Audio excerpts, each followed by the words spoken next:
everyone, and welcome to part 4 of our series on the Satanic Panic. Yeah, welcome. Today, we're going to be talking about the Satanic Panic and how it influenced media and continues to do so. Yeah. Before you ask, yes, I will be getting into some political stuff today. While we usually try to avoid this type of subject matter, uh, obviously, we have our own opinions and beliefs. But with this subject matter, it is very difficult to avoid all political Yeah. statements and tie-ins. I Yep. mean, it's 2023. Everything, even basic human rights, have some sort of politics. So this had to come up at some point. Yeah. Before we delve into all that, though, I would like to wish all of my fellow queer people a very happy Pride Month. Yeah. Happy Pride Month, everybody. For those outside the US, this is a month in the United States that we celebrate the accomplishments of the queer community as well as trials and tribulations that we have endured. Yeah. Uh, it's also a time to look back at all those we've lost from all the harmful acts that have been done against the queer community. Yes. The month started, or we started remembering it, and Pride started in the United States uh, because, this is a quote unquote free country, but it was illegal for so freaking long to be in love or romantically involved in any way, shape, or form of someone who is the opposite of your gender assigned at birth. Mm-hmm. Cops would literally go into people's houses, pull them into the streets, beat the shit out of them for being non heteronormative. Yep. They could face jail time, lose their jobs, lose their place of living, be outright killed, be fined a shit ton of money. Yep. It was pretty fucked up. And they did this, but on a lot. But on this, they call these morality laws, which is, I don't know, I think it's just pretty immoral to worry about what someone else is doing and going in their house and beating the crap out of them when they're not harming anyone. Um, Yeah. on June 28th, 1969, cops decided to raid a queer-friendly bar in New York City called Stonewall. It was owned by the mob, and I mean, things were a little bit more pricey, but it was a safe place for queer people in New York. While this is going on, and they were raiding it, like pulling people out, beating the crap out of them, a black trans femme woman named Marsha P. Johnson basically said, "Screw this, we're not going to take it anymore," picked up a brick and Mm-hmm. in retaliation and chunked it at a cop, Yep. which then led to the Stonewall riots, which is the reason why basically the shot that started getting rights for queer people in the United States. This is, you know, huge, huge thing that, you know, we're still fighting for these rights, and in a lot of places they've started to be taken away. Yep. Uh, if we have any U.S. listeners, I encourage you to go out and,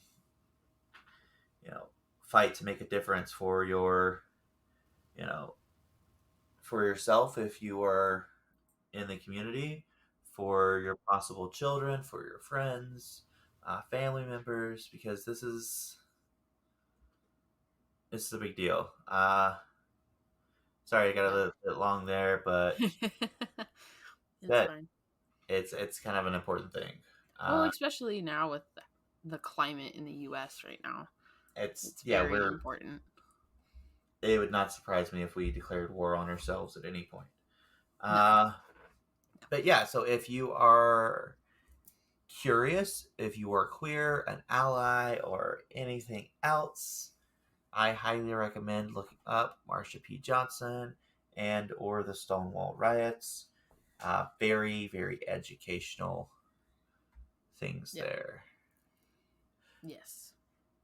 Back to the subject on hand. We've kind of covered some of this in our past 3 episodes, Yeah. but we'll be getting a little bit more into it here. Not like in super, super depth. Honestly, when I was writing up notes, half of this is just me ranting and rambling. Uh, I figured that's how it would be.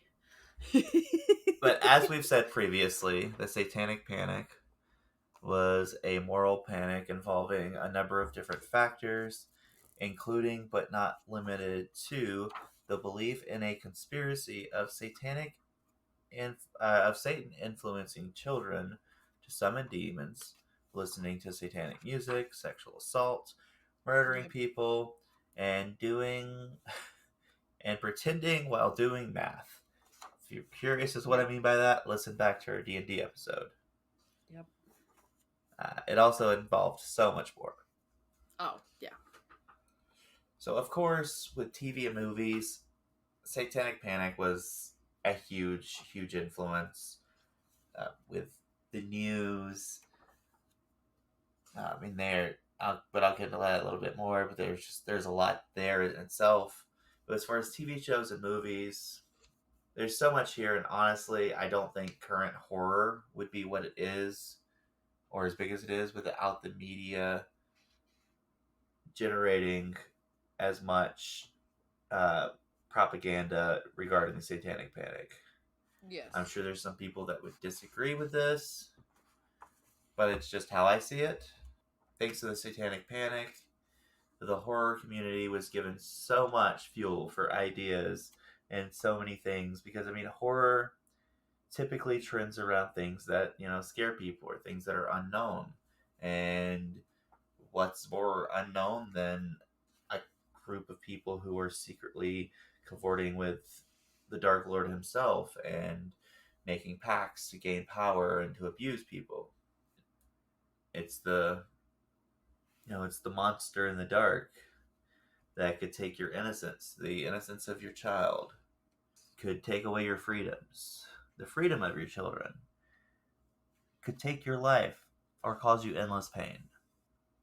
I mean, you had stuff like Hellraiser where, you know, they literally have like objects that would open you to essentially a hell type scape where you would be tortured one way, shape, or form for all eternity. You had, you know, possessed dolls that, from serial killers that supposedly made pacts with devils, depending on which version of Chucky you go with. You have all sorts of, you know, this person was murdered, so they came back to life to murder people because they made a pact with the devil, and it's endless fodder in that time period where it's just like, oh, we're gonna make a deal with the devil so we can murder people. Yeah. And even I think I referenced this in one of the other episodes, but there's a movie called We Summon the Darkness, which the whole premise there is it's done kind of ironically, but there's rumors of a satanic cult going around and murdering people. Uh, Come to find out, spoiler alert on the movie. Come to find out, it's actually a Christian group who is uh, going to like metal shows and convincing guys at metal shows that they're also metalheads, and then going to a party at someone's house and then murdering the people and leaving like satanic messages in the blood of the people they kill to raise hysteria against non-Christian beliefs. Yeah. And the ringleader of the whole thing is a very well-known Christian preacher, like evangelical. But there's all sorts of influence there from the Satanic Panic. As far as theology, the influence the Satanic Panic has had over theology and theological media is astonishing. Yes. I mean, you I don't know, Kelsey, if you were ever watched the Jesus channel, and that's the only thing I know how to call it. No. Because there's like a basic channel that's literally I think there's like two of them now, but it's just Jesus stuff, evangelicals, kids Christian TV shows like Bible Man and all sorts of stuff like that. Uh, but part of the reason why we have that is to give a healthy media source for children so they're not being brainwashed by the devil, so they can get actual information, quote unquote, and not all the science and stories that they're being told, because Barney is evil and Teletubbies are the devil and blah blah blah. When I was a kid going to Sunday school, I was chastised for reading Harry Potter because it was the devil's newest tool. While today I realize the number of issues with the author being a TERF and how her works have a number of strange similarities to works of Neil Gaiman that were written started writing in 1990. Yes, Yeah. guys, Harry Potter is kind of a ripoff. There was endless preaching about how it was the devil and the devil was everywhere and how he was using the books to capture brainwashed children. What? Oh yeah, I mean I grew up in a like Southern Baptist evangelical church, but it was fairly common and like I just everything was evil, everything was the devil unless it was not. Uh, that's why they have the channel for the Jesus channel where you can watch like VeggieTales and stuff. I love VeggieTales. I love the songs from VeggieTales. Those are fantastic. Especially when they do the ripoff of Lord of the Rings. Those are funny. But that's all I'll grant you. Is they're funny. Take your word on that. I will take your word on that. Like they're like it's like one of those like slapstick funny things. Like it's like ha, like Larry the Cucumber sings about not being able to find his hairbrush. He has no hair. We watched some episodes of that at church when I was younger, but I honestly could not tell you a single thing about it. I think the tomato's name is Tom. Bob. It's Bob and Larry the Cucumber. Okay. See, I know there's a tomato and there's a cucumber, and that's pretty much it. They're funny. It's slapstick humor, but I mean, you can totally tell that they're made for Christian TV. Yeah. But at the same time, like, it's not getting shoved down your throat. I mean, in the show, but I mean, I watched them. We would go to Vacation Bible School. My mom would put us in Vacation Bible School over the summer. That's as far as church I went. Like, so, but yeah, I didn't know. Oh, honestly, I'll say this. I did enjoy things like Vacation Bible School, but I think that's like the Scholastic Book Fair. I think there's just a high there that you're constantly going to be chasing for the rest of your life. Yeah. Vacation Bible School was a lot different than Sunday school or anything else. Yeah. So with the news, I honestly wasn't sure where to start with this one. Yeah. It's one of the biggest things that came up. One of the biggest things that came before the Satanic Panic is what did I word this as? I don't even know how. Anyways, so sorry, my notes are all confluffled. Have fun editing that out. Or don't, just leave it in. Sometimes I do leave stuff in. Listeners will be like, what the fuck? Okay, one of the biggest things that came up during the Satanic Panic was how it changed the news cycle. I think that's what I was trying to say. I was Uh, like, we do start the 24-hour news cycle in the Satanic Panic era. uh, yeah, So, during this time, one of a number of news outlets learned that they could get more views by sensationalizing the truth. I was in such a hurry typing this. There are so many freaking things that do not make sense in this. So I'm just going to kind of try to do this to remember. With the sexual assault allegations from the McMartin preschool and all of the negative media surrounding D&D, yeah. coupled with the later drama from the Mendez brothers, they realized that they could get a lot more viewers if they just went way well above and beyond and started just kind of plugging whatever information in there without actually fact checking anything, which kind of was part of the death of free press and why you can't really trust any news source now to give you 100% truth. Nope. If you're not familiar with the Mendez brothers, Kelsey, I'm sure you're familiar. Give me context clues.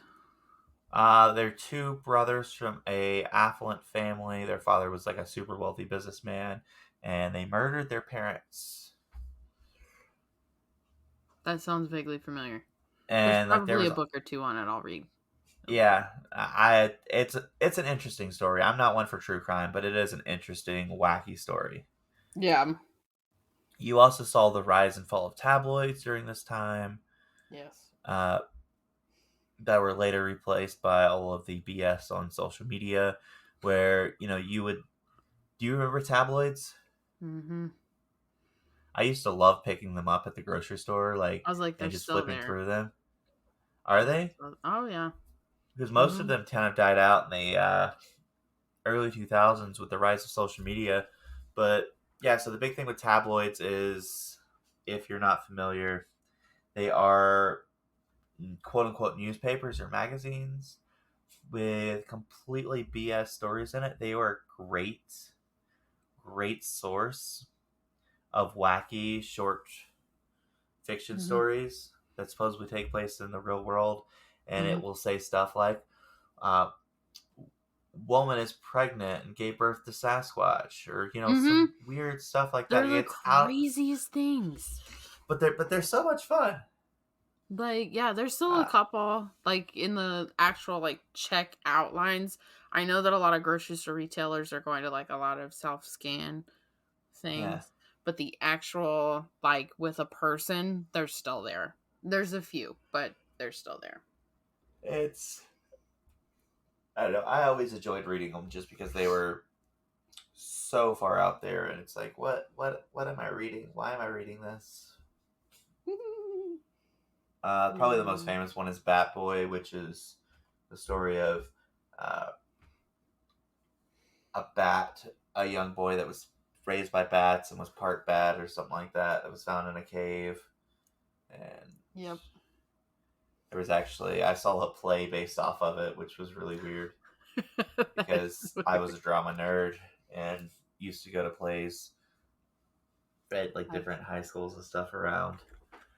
Uh, so the Okay. music industry, Satanic Panic influenced the music industry in a huge way.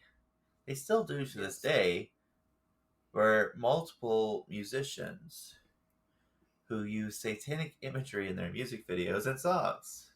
Yep. Oh, This is yeah.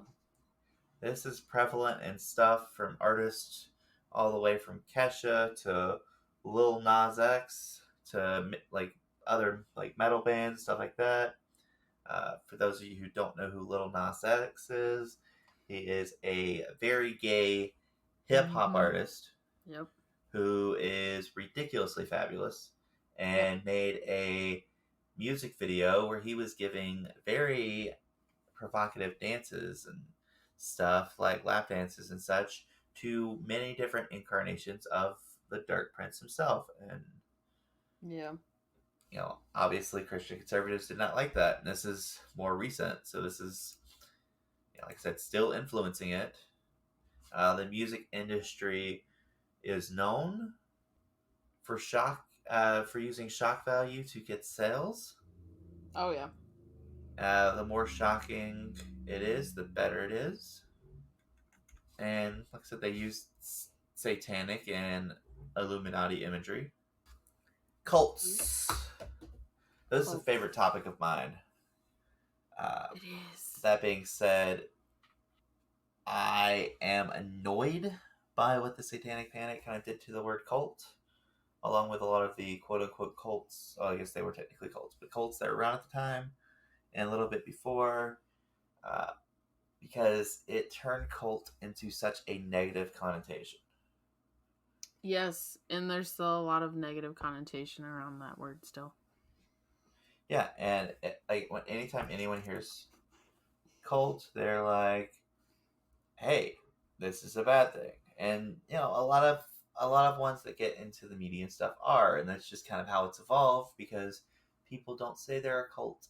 Well, for people don't say they're a cult, period, typically, but Oh people yeah. don't get acknowledged as a cult like they used to because cult is literally just a small fringe religious gathering organization. Mhm. That's what cult has been, academically speaking, for hundreds of years. Yep. Not until the whole Manson thing in Jonestown, it started Yep. becoming more and more associated with negative connotation, and then even more so during the Satanic Panic, where it was occultism and cults doing this to children, and you had all this negative uh, views of cults. Yeah. So it's a word that's, you know, incites fear in people today. Mhm. So I'm sure you're wondering by this point where we're going to get political. This is where we get political, guys. Mhm. QAnon. If you're Mhm. not too familiar with QAnon, consider yourself lucky. This is a group in America of far right extremists who apparently don't see the irony in their beliefs. They believe that the corporate elite and many of those in government have sworn oaths to the Dark Lord himself. No, I do not mean Voldemort. Sorry, every Uh, time you say the Dark Lord, I I know. think of Voldemort. I know. That's why I threw this in here. Uh, this is how they've acquired their wealth and power. While it wouldn't surprise me if some kind of sketchy stuff going on between these groups of people, pretty sure it's not the devil, guys. They have they have attempted to relaunch the Satanic Panic based off their beliefs. Yeah. This has driven some of the legislation of anti-LGBTQIA platforms and a number of other things. Mm-hmm. They have also pushed, and that's along with like anti-women's rights, Yep. uh, trying to drive more segregation, all sorts of BS. Yep. This has They are also pushing that songs are packed full of demonic influence, as I mentioned before. I think the best thing that I've heard of this, and I don't remember if I mentioned this on a different episode or not, but about T Swift being a satanic witch. Have you heard this? No. So I'm not a Taylor Swift fan, and I that's know. I know people who are, and that's fine for them. I am just not a Taylor Swift fan. If you enjoy her music, go for it. But yeah, they think that she is a satanic witch and that her tour that she's been doing is some elaborate ritual, and that every concert's a big ritual uh, that's going on. I don't think that's the case, but you know what? She's got a product she's trying to sell to people, and people are buying it. Well, I'm Yeah. not a huge fan of capitalism. She's doing what she loves and living her best life and making money with it. Yeah. Is she a witch? I don't know. They also say that she's queer. Is she queer? I don't know. None of my business. No, it's not. If she says she's a witch or she's queer, hey, cool. Good for her. Maybe she'll use her influence for positive changes in the world to help, you know, other people out. Mm-hmm. But, you know, back to QAnon. Sorry for the rant on T Swift. Uh, so back to Q. So QAnon is a group who got their information from a anonymous source, a person identifying themselves as Q on a message board. I don't remember if it was Reddit, 4chan, 5chan, 38chan, whatever. It was somebody on a message board going by Q that would literally drop uh what do they call him? Q, they call him Q something. But anyways, they would say like some weird cryptic thing. They're like, "Oh, this means this. Obviously, this is what they're talking about." And so they like created their own narrative based off of these posts that this random individual was making. And which, you know, Q is a messenger that's meant to give us information about the deep state and Whatever. the satanic pacts that the government is doing, and blah blah blah blah, and you know, Donald Trump is our real leader, and you know, he was sent by God to. Q told us he was sent by God to save us, and there's secret messages in his speeches that only we can understand because we, yeah, this is what they thought, this is what they believed, and What it the kind of fuck? they gained a lot of acknowledgement, and this is the first I had heard of them, but apparently they were going strong way before this, to where one of the QAnon people, and you'll see them out and about, they'll have like a Q on their shirt with, you know, it'll be a Q, but then it'll have like flag parts in it, so it'll be like stars and stripes. But they went in to be based off of information that was dropped from Q. This person ascertained that, hey, Hillary Clinton is running a child sex slave operation under, and one of the key places that they're holding children are under a pizza parlor in a basement. So this guy went in armed to the teeth into a pizza parlor and like demanded that they freed all the children and held the workers at gunpoint because the non-existent basement supposedly had children sex workers in it, and the whole thing was ran and capped off by Hillary Clinton. What the hell kind of This is bullshit is that? uh,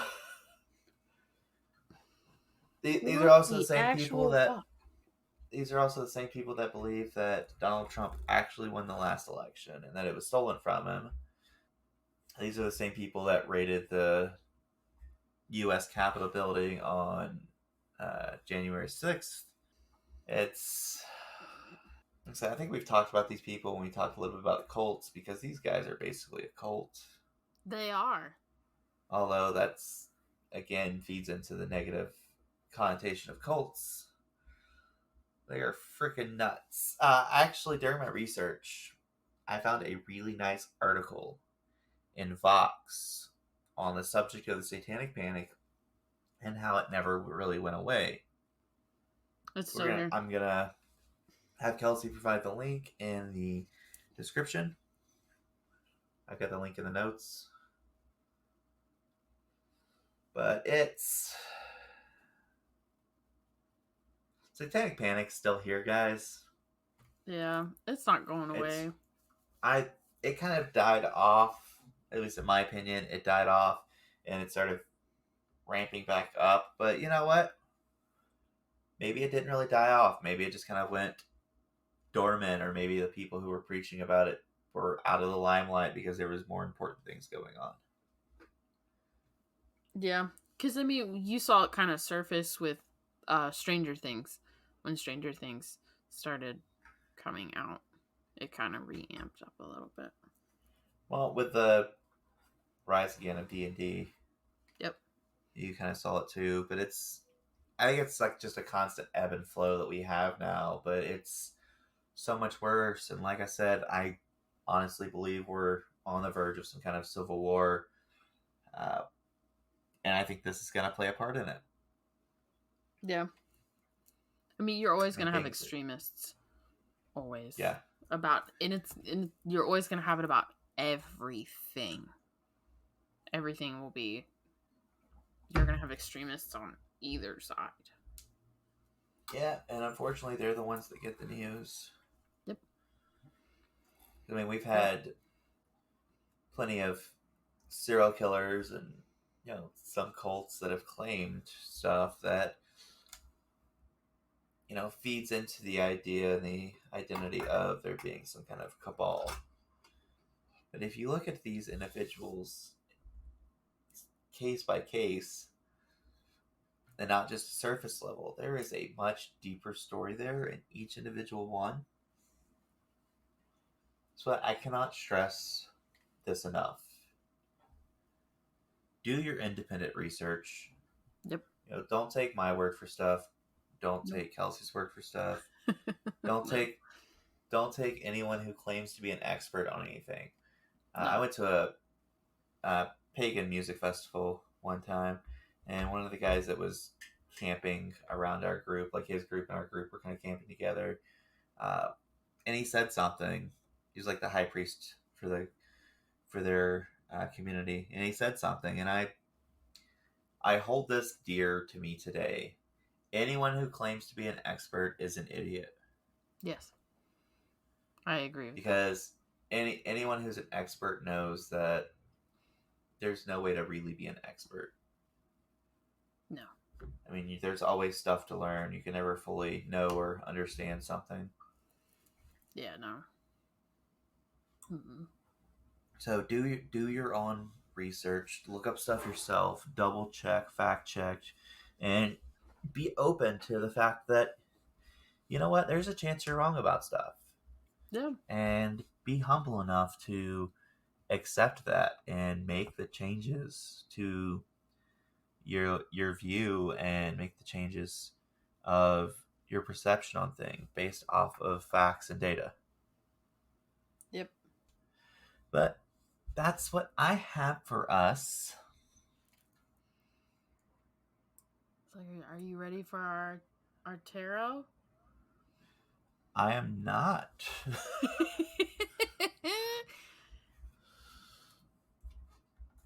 Well, I can go first. Go ahead. While you. I was like, you go first, and I'll catch up. So I pulled the King of Wands, and it's actually really beautiful because it's Mr. Jack as his scary pumpkin king. Looks really cool. So main words associated: big picture leader overcoming challenges.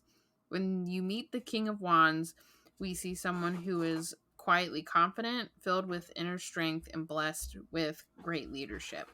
In his younger days, he might have been brazen, his fiery nature driving him to reckless dangers in his pursuit of adventure and new horizons. Today, he's learning to tame that fire and put it to use while not letting it overcome him.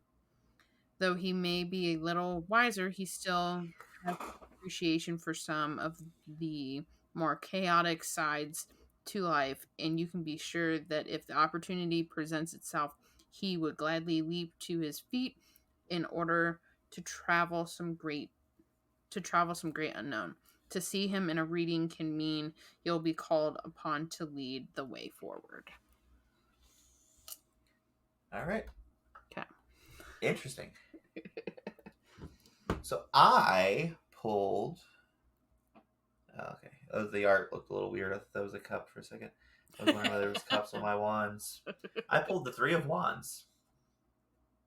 Okay. So no cups. No cups. No cups this week. The Three of Wands shows that your plans are now well underway and you are considering even more opportunities to expand your current strategy and maximize your ultimate potential. Everything is progressing steadily And as expected, thanks to your solid preparation and ongoing drive, the Three of Wands signals that many chances available to you to broaden your horizon through study, travel, business, enterprises, and learning. You are becoming more aware of opportunities that exist for you right now, and there are still more to come. To take advantage of this potential, you must stay committed to your path and be uh, prepared to stretch beyond your comfort zone, knowing your best hopes lies outside of your current environment. It is time to think big. Consider uh, what you can to open doors to more development and self-exploration.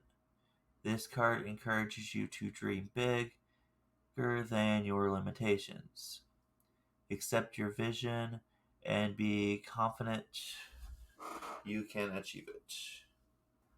Hmm. That's interesting. Those are very interesting together. Yes, how so? Basically, If you can believe it, you can achieve it. I believe I can fly. You're going to be given an opportunity to kind of step outside of your comfort zone, maybe a little bit. And you need to take that opportunity to step outside your comfort zone. You're going to be given a great adventure, and you need to take it and not let it pass you by, because you need to remember that you have a fire within you, and you need to make sure that you take the opportunities to let that shine and step outside your comfort zone and take that chance. It's going to be scary, but you've done it before and you've been fine because you've made it here. So that's what I think. Yeah, I mean, to quote Bush, the band, not the presidents. president. Don't let your days go by. Glycerin.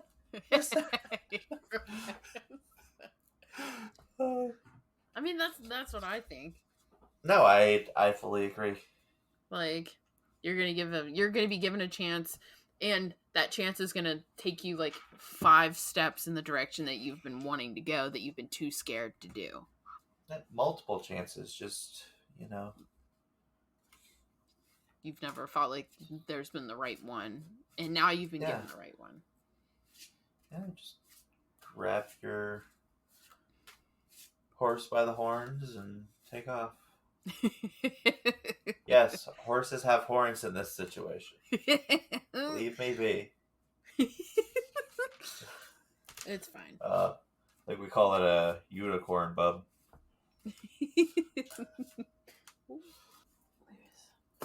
Yeah, I think that's what that means. You're going to be given opportunities and take them. I was gonna say, you think it means that horses are unicorns? I mean, anything can be a unicorn. If you try hard enough. Yeah. I saw this picture the other day, and someone did an art piece, and they made a capybara a unicorn. Nice. And I'm like, that's literally the best thing I've ever seen. That's funny. That is funny. That's funny. That's actually funny. I've got a unicorn hat for the cats. It's a Halloween costume. It's technically a Halloween costume. Putting clothes on animals is wrong. Oh, whatever. Whatever. But I think that's all we have for this week. for this episode. That's all I have. So I was like, please rate, review, subscribe, and please tell a friend. And you can find us on Facebook, Instagram, and YouTube. The hands in the videos that you see are my hands. And I think that's all we got. Yeah. Yeah, so until next time. I'm Johnny. And I'm Kelsey. Bye. Bye.